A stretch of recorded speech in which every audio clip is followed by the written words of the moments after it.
कंपन्यांचे आणि काही कृषी केंद्रांमधनं बोगस पद्धतीचं त्या ठिकाणी खत किंवा बियाणे मिळण्याच्या तक्रारी प्राप्त झाल्या होत्या.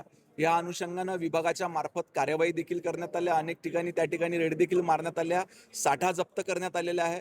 परंतु या संदर्भात भरारी पथके तयार करून याच्यावर लक्ष ठेवण्याच्या सूचना देण्यात आल्या. शेतकऱ्यांना हेच आवाहन राहील की आपण त्या ठिकाणी खतं खरेदी करताना ह्या सर्व पद्धतीची दक्षता घेतली पाहिजे. पहिले विस्तृत माहिती घेतली पाहिजे.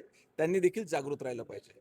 वर्धा जिल्ह्याच्या खरीप पीक हंगामाबद्दल आढावा बैठक जिल्ह्यातल्या सर्व लोकप्रतिनिधींच्या समवेत सर्व विभागाच्या पदाधिकाऱ्यांसोबत अधिकाऱ्यांसोबत घेण्यात आली आणि येणारं नियोजन या बैठकीमध्ये घेण्यात आलेलं आहे.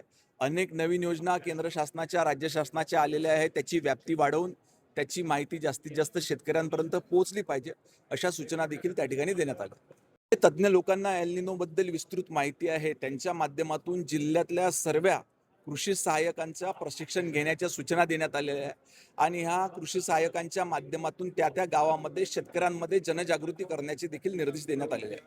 एलडीएमला सूचना देण्यात आलेल्या आहे की ज्या बँकांची सेंट्रलाइज पद्धत आहे, म्हणजे गावातल्या शाखेकडनं त्या ठिकाणी शेतकऱ्याचा अर्ज हा मंजुरीकरिता ह्या ठिकाणी जिल्ह्याच्या ठिकाणी येतो, तर त्या ठिकाणी समन्वय असला पाहिजे. जिल्हा कार्यालय आणि तिथली बँकेची शाखा याच्यामध्ये समन्वय असला पाहिजे आणि शेतकऱ्याला चक्रा न मारता तात्काळ त्याचा कर्जाचा अर्ज हा निकालात निघाला पाहिजे.